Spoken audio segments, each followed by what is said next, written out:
Start with breaking news in southwest Albuquerque. Tower Skate Park is currently closed after a deadly shooting. Albuquerque police say officers found a man shot in his torso around 5 this evening. He was taken to UNM Hospital where he died. Police say they have 2 people detained for questioning, and we have a crew on the way there. We hope to bring you a live look at that scene a little later in this newscast. Our other big story tonight, Santa Fe High School students joined the fight for tougher gun control laws. Students held a rally on campus today, 2 weeks after that school shooting in Florida. And Kai Porter is in Santa Fe to tell us how they are pushing for change there.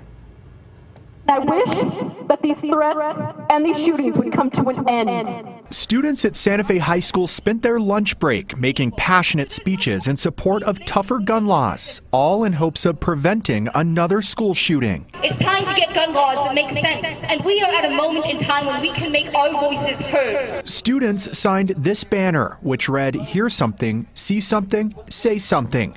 They're also sending a petition to state lawmakers urging them to pass what they call common sense gun laws. We're just trying to make it so that someone who may be mentally unstable or someone who may be personally having strife in their life cannot get a gun immediately, and so that guns are much more regulated. Santa Fe High School's principal says he is proud that his students are making their voices heard. Our students are tired of the violence. They're tired of it, and they want something done. They want, again, come to a place that's safe and secure every day. Principal Carl Morano says he always encourages his students to speak up, something that's already made a difference. We've had some incidents where we've had threats of violence here. Our students have spoken up, and they've reported things, and so they've come to us, and we've actually been able to thwart some violence from happening here on our campus this school year. So our students are wonderful. We encourage that voice. In Santa Fe, Kai Porter. Change is coming, and you all need to be ready for it. KOB Eyewitness News 4. Kroger is the latest major retailer to ban gun sales to customers younger than 21 years old. That company sells firearms through Fred Meyer. Now, they say this decision is a direct response to recent events like the Parkland, Florida school shooting. This news comes just one day after Dick's Sporting Goods and Walmart raised their minimum ages to purchase firearms. A brief scare this morning at Yarbough Elementary School in Lovington. That school was placed on lockdown after a man with a gun was spotted on campus. Police found him and determined he was carrying a BB gun and posed no threat. Police say he had been drinking and was taken to the county detention center for detox. I hope he rots in hell. Yeah, he didn't deserve it. No one does. A grieving sister in court today as the man who allegedly murdered her loved one makes his first court appearance. Charles Speece is accused of killing Eugene Carroll Ray and Zachariah Fry. Both were reported missing in late January, and their bodies were found in Santa Fe County, just miles away from each other. Fry is a transgender woman who lived with Ray, and according to the criminal complaint, Speece may have lived with them too, and he is now being held without bond. These murders have really shaken one part of our community. And joining us now is Violet Martinez, the Vice President of the Trans Women Empowerment Initiative. Violet, we want to thank you for being here with us today. How have these murders affected the transgender community here in the Metro? We're devastated. We feel unsafe in the community, and we're happy the killer or the suspect is in custody. This is a bigger picture regarding trans violence and our experiences when they're not taken into account or consideration. Is there a vulnerability in the transgender community in the Metro or even nationwide? Yes, there is, and I feel that vulnerability myself as a trans woman of color. That is why we created a campaign, #JustAnotherDeadTransWoman, to bring light to the situations with employment discrimination and trans murders. Do you feel the transgender community is well accepted here in New Mexico? What is the atmosphere like? No, I don't believe we're accepted here in New Mexico. Just because we have visibility within our communities doesn't mean that society openly has arms for us. I don't see trans people employed. I see them out on the streets selling sex, putting themselves in very high-risk situations in order to survive. What can we do as a people, as a society, as New Mexico, to help the transgender community feel accepted and welcome? Listen to our experiences and take our claims of violence serious. Hold leaders such as Michelle Lujan Grisham accountable in terms of the discrimination case, and ask APD to further this homicide as a hate crime. Violet, we thank you for being here and spending some time with us, okay? Thank you. Yeah, for sure. Okay, moving on. Do you remember this guy? Well, you really can't see him. You can see there he is. There he is in the video. Fred Gouroulet was not happy to see our camera in the courtroom last January. The Albuquerque contractor is accused of scamming families out of thousands of dollars. Today he was charged with 9 counts of fraud and was booked into the Bernalillo County Jail. After years of seeking justice, the grandmother of a murder victim is left feeling like the law is not on her side. Now, last week, a man accused of a 2013 murder in Roswell was found not guilty. And despite that verdict, the grandmother says she is not going to give up. Our Casey Torres sat down with that woman and has her story. It's like a nightmare. Stormy would call me every day, and that's what I miss so much of him, him calling me every day. On October 25th, 2013, Dolores Jaramillo Miller's whole world came crashing down. I got a call telling me my Stormy had gotten shot. We all rushed to the hospital. But I thought he had gotten shot. No, not killed, not murdered. But he was murdered. Her grandson, 22-year-old Stormy Vargas, was shot in the head outside his home. Since then, I have been so sad, heartbroken. Miller believes he was killed by Steve Guardado because Guardado believed Vargas had killed his friend Victor Oaxaca. Last week, Guardado was acquitted of first-degree murder. When Miller heard the verdict, I started panicking and crying, and I couldn't understand how he got out. How he got out with a not guilty. Not guilty. She says Vargas had big plans for the future. My grandson had a lot of going for him. He was going to get married. But the verdict isn't stopping her.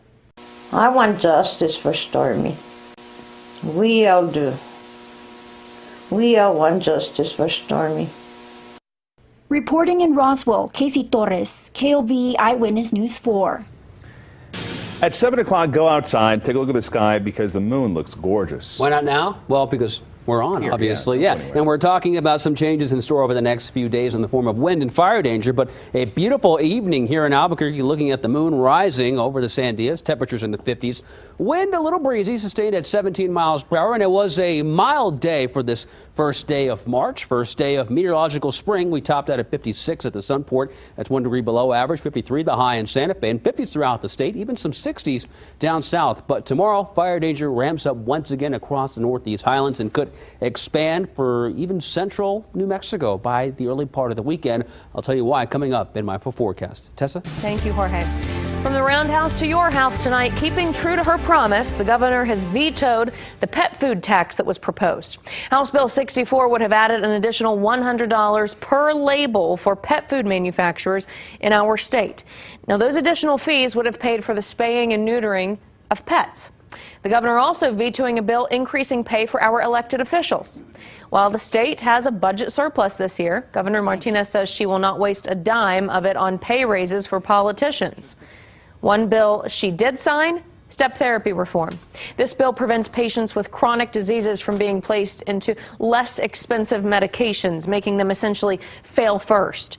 Instead, they will get the drug their doctor originally prescribed. The implementation of positive train control was the focus of a Capitol Hill hearing today. It's a safety measure designed to help prevent train accidents caused by excessive speed, like that deadly crash near Seattle just last December.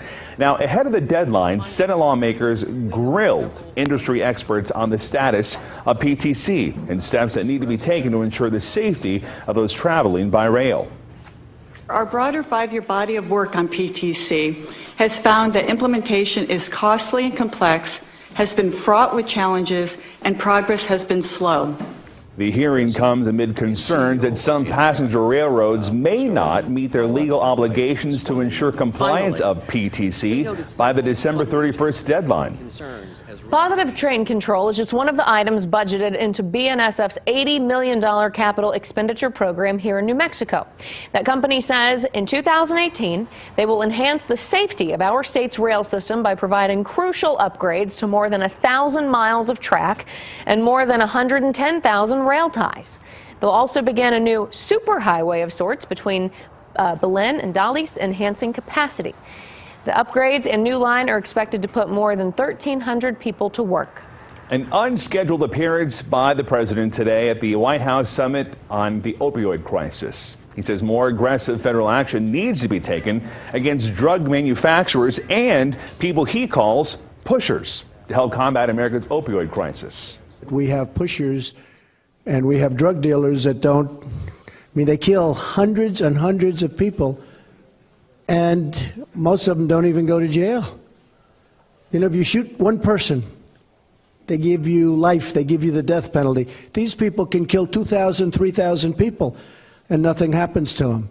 The president says he has asked Attorney General Jeff Sessions about bringing federal lawsuits against drug makers and distributors, and claims federal penalties against drug dealers are weak. He says countries that execute suspected drug dealers effectively reduce their drug crises.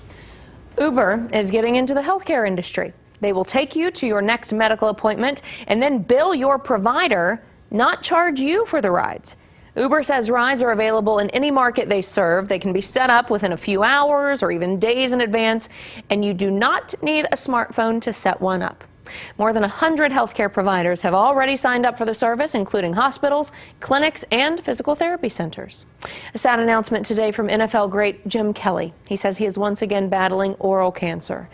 The Hall of Fame quarterback is asking for everyone's continued support as he fights that disease. Kelly had underwent surgery back in 2013 to treat the same form of cancer and was declared to be cancer-free in 2014. A new twist on an old scam. How crooks are looking to get a hold of your tax returns and how you can protect yourself. And we started out the first day of March in the mid-50s. It's only going to get warmer leading up to your weekend, though. Details on that and the latest update on the potential fire danger returning in my full forecast.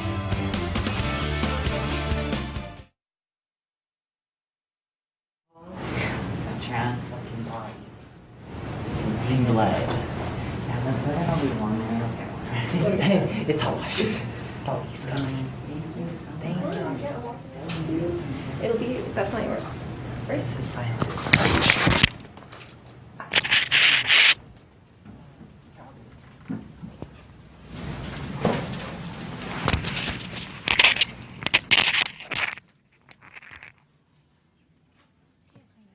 I have a mic.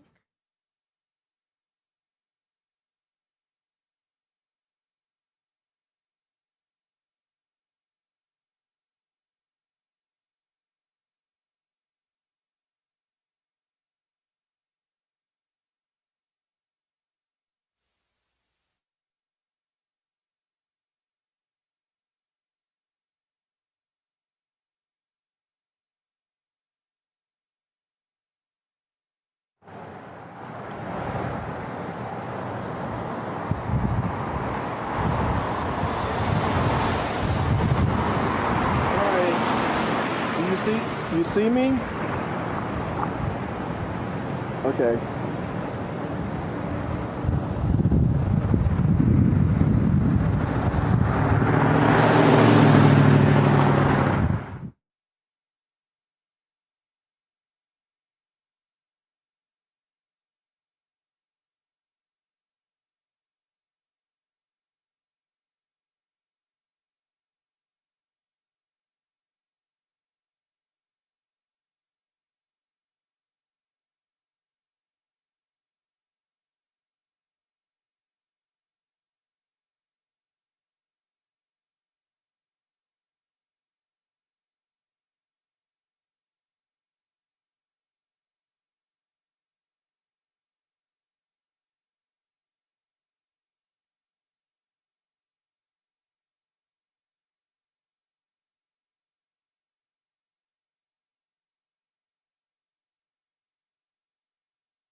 We are taking a live look right now at Tower Skate Park, currently closed after a deadly shooting. Albuquerque police say officers found a man shot in his torso around 5 this evening. He was taken over to UNM Hospital where he died from his injuries. The police say they have 2 people detained for questioning. We will continue to monitor this developing story and bring you more information tonight at 10. Stock markets plunged today on news of the U.S. imposing tariffs on steel and aluminum imports starting next week. The Dow down 420 points, the S&P down 36, and the Nasdaq down 92. President Trump said the U.S. will set 25% tariffs on steel and 10% tariffs on aluminum. He said the tariff will be imposed for an unlimited period of time. The administration has argued the tariffs will protect U.S. businesses and create jobs, but opponents warn that a trade war could result. When you think tax refund scam, you probably think of threatening phone calls saying you owe money. But the IRS says this year, swindlers are getting more sophisticated, actually getting money to you, only to take it right away from you. Eric Zuko shows you how to protect yourself. Step 1. Identity thieves steal your info. We think from data breaches, a lot of times from return preparers.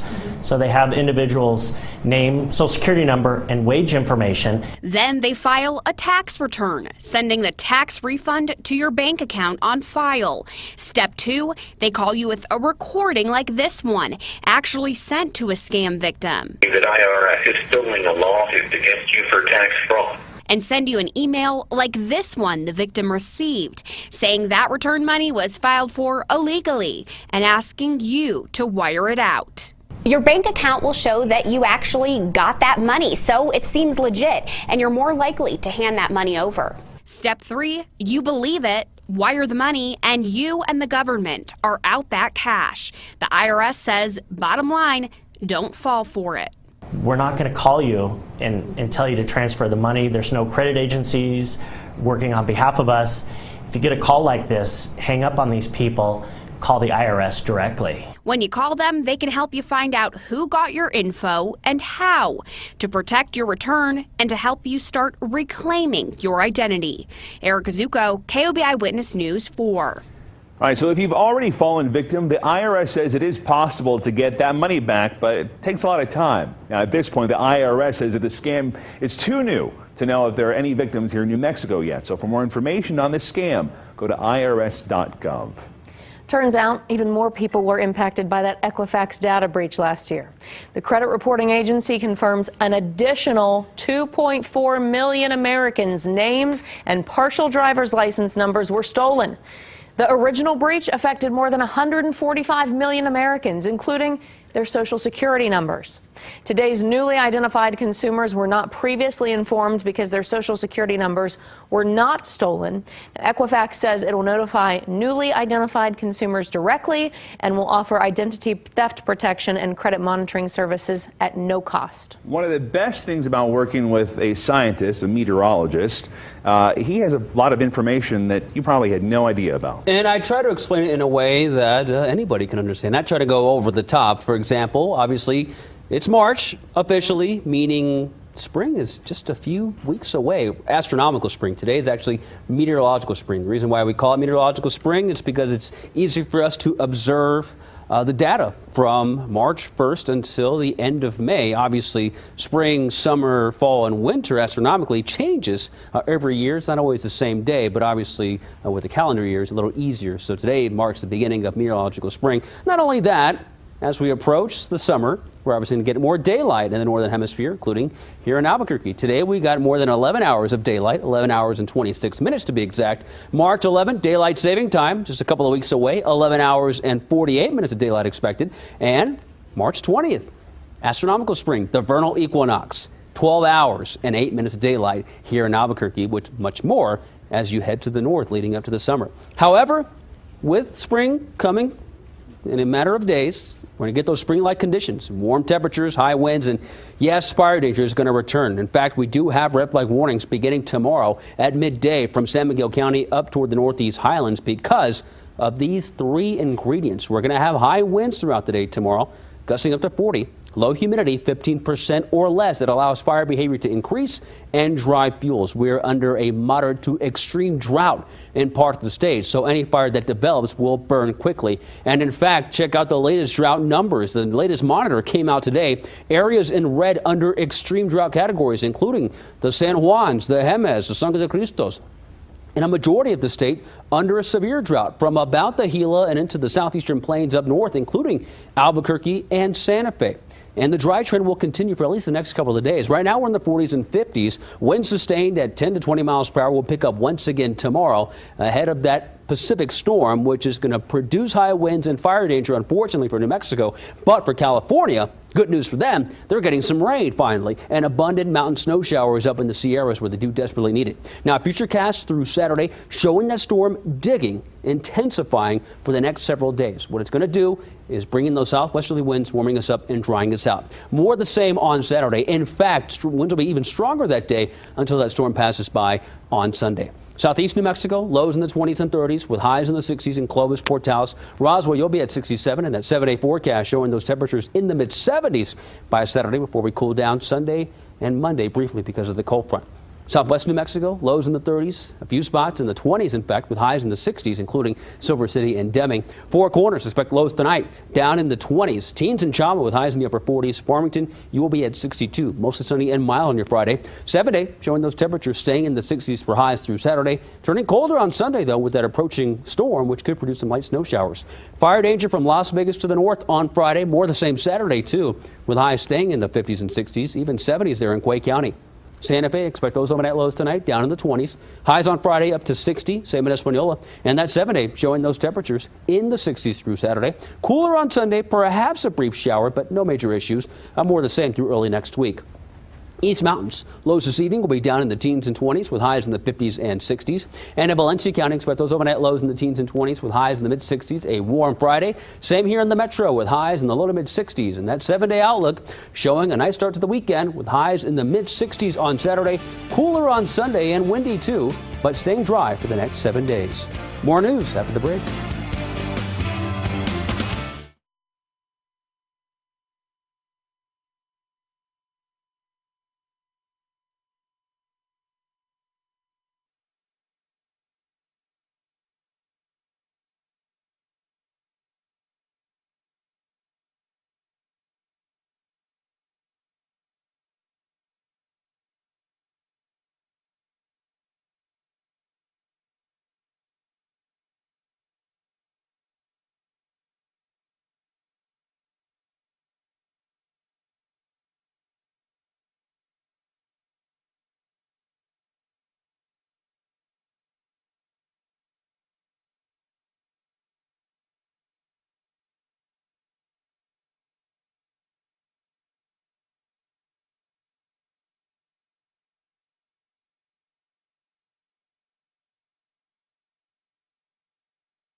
Incredible rescue from the San Juan County Fire Department. Around 2:30 yesterday afternoon, a fire overtook that home you see there. Everybody made it safely out except for 2 dogs in the basement. Firefighters rushed in. They found the dogs. Despite their best rescue efforts, they were only able to save one of the pets. The other one did not make it, but we just want to thank our first responders for everything they do every single day, every single night, without second guessing anything. Definitely, thank you. Amen.